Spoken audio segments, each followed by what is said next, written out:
April the 1st, 2006, a Saturday night in Columbus, Ohio. Brian Shaffer, a 27-year-old medical student, walked into a bar called the Ugly Tuna Saloona with two friends to celebrate spring break. Security cameras recorded him entering the bar at 1:55 a.m. He was never seen leaving. The bar had only one public exit, and that exit was covered by security cameras. Every single person who left the bar that night was caught on camera. Every person, except Brian. How do you disappear from a building with one exit? On camera. This is the complete story of Brian Shaffer's disappearance. And 19 years later, we still don't have answers. I'm Unsolved Shadows, and this is a deep dive into one of the most baffling missing persons cases in American history. To understand this mystery, we need to understand who Brian Shaffer was. Brian Randy Shaffer was born on February the 25th, 1979, in Pickerington, Ohio. He was the youngest of two sons born to Randy and Renee Shaffer. By all accounts, Brian was a bright,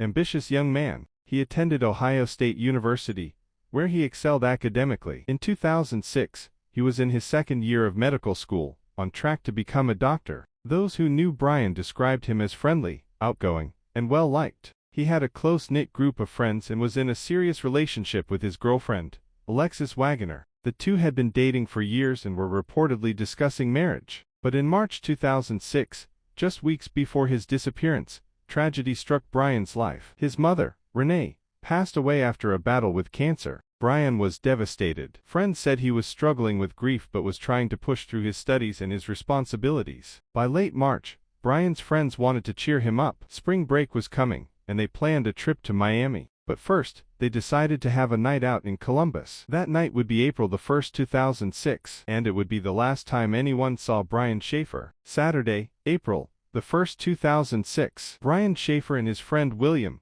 Clint, Florence decided to hit a few bars near the Ohio State campus. They started the evening at several different venues, before ending up at the Ugly Tuna Saloona, a popular bar located in a shopping center near campus. The Ugly Tuna Saloona was on the second floor of the Gateway Film Center building. To enter, you had to take an escalator up. The bar had only one public entrance and exit, and that entrance was monitored by security cameras. Brian and Clint arrived at the bar around 1:15 a.m. Security footage shows them entering together. Inside, they met up with another friend, Meredith Reed, who was also Brian's bandmate. The three spent the next hour drinking, talking, and mingling. At around 1:55 a.m., security cameras captured Brian and Meredith talking to two young women near the bar's entrance. They appeared to be in good spirits, laughing and chatting. This is the last confirmed sighting of Brian Shaffer. At 2 a.m., the bar announced last call. Clint Florence called Brian's cell phone to see where he was. No answer. Clint assumed Brian had left with one of the women or had gone home. But when Clint left the bar, he expected to see Brian outside. He wasn't there. Clint tried calling Brian's phone again. No answer. He went to Brian's apartment. Brian wasn't there. By Sunday afternoon, nearly 12 hours later, Clint, Meredith, and Alexis all tried to reach Brian. Nothing. On Monday, April the 3rd, Alexis filed a missing person report with the Columbus Police Department. Brian Shaffer had vanished. The Columbus Police immediately launched an investigation. Their first step: review the security footage. And this is where the mystery deepens. The cameras at the Ugly Tuna Saloona covered the main entrance, the escalator area where people came in and out. Police reviewed every frame of footage from that night. They saw Brian entering at 1:15 a.m. They saw him talking to the two women at 1:55 a.m. But they never saw him leave. Police confirmed that every other patron who entered the bar that night was also seen leaving, but not Brian. So how did he leave? Investigators considered several possibilities. First, was there another exit? Technically, yes. There was a back service exit that led to a construction area, but that exit was locked and alarmed. If Brian had used it, the alarm would have triggered. It didn't. Could he have left through the construction area? Police searched it extensively. No sign of Brian. No evidence he'd been there. Could he have disguised himself? Changed clothes? Snuck out in a group? Police found no evidence of this, and Brian's friend said he wasn't carrying any extra clothing. Investigators also searched Brian's apartment, his car, and his usual hangout spots. Nothing. They interviewed his friends, his girlfriend, bar staff, and other patrons. Everyone had the same story: Brian was at the bar, and then he wasn't. Police brought in cadaver dogs to search the area around the bar and nearby buildings. Nothing. They drained a nearby pond. Nothing. They searched construction sites, dumpsters, and wooded areas. Nothing. Brian Shaffer had simply vanished. Weeks turned into months. then years. And still, no Brian, no body, no evidence of foul play, no evidence of an accident, just nothing. So what happened to Brian Shaffer? Over the years, several theories have emerged. Let's break them down. Theory 1.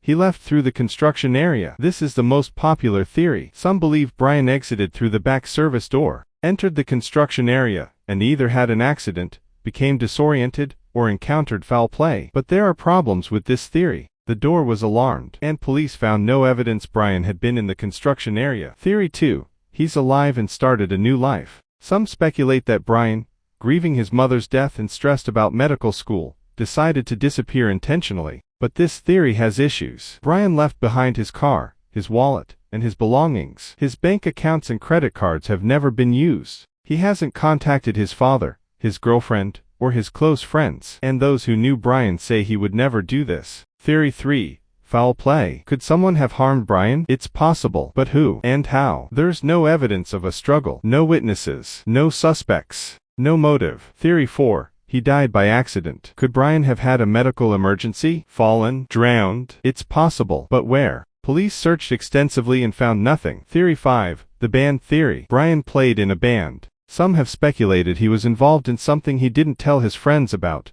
Drugs, a dispute, something dangerous. But there's no evidence to support this. The truth is, we don't know. Every theory has holes. Every lead has gone cold. Brian Shaffer walked into a bar, and he never came out, and no one knows how. Today, 19 years later, Brian Shaffer is still missing. His case remains open with the Columbus Police Department. He's listed in national databases. His missing person poster has been shared thousands of times, but there have been no credible sightings, no remains discovered, no closure for his family. Brian's father, Randy Shaffer, spent years searching for his son. He hired private investigators. He appeared on TV shows. He never gave up hope. Tragically, Randy passed away in 2008, just 2 years after Brian disappeared, without ever learning what happened to his son. Brian's girlfriend, Alexis, has also moved on with her life. She's since married and has children, but she's said in interviews that she still thinks about Brian. And his friends, Clint and Meredith, have remained silent over the years. In fact, Clint Florence has refused to take a polygraph test, which has led to some speculation, but police have never named him as a suspect. The case remains one of the most baffling disappearances in modern history. How does a man vanish from a bar with one exit on camera? Where is Brian Shaffer? The Brian Shaffer case haunts investigators, true crime enthusiasts, and anyone who hears about it, because it defies logic. Security cameras should have caught him leaving, but they didn't. There should be some evidence, a body, a witness, a clue, but there isn't. Somewhere, somehow, Brian Shaffer left that bar, or something happened to him inside it. But what? If you have any information about Brian Shaffer's disappearance, please contact the Columbus Police Department. And if you want more deep dives into unsolved mysteries like this, subscribe to Unsolved Shadows. Hit the notification bell so you don't miss the next case. What do you think happened to Brian Shaffer? Drop your theories in the comments below. This is Unsolved Shadows, and some mysteries refuse to be solved.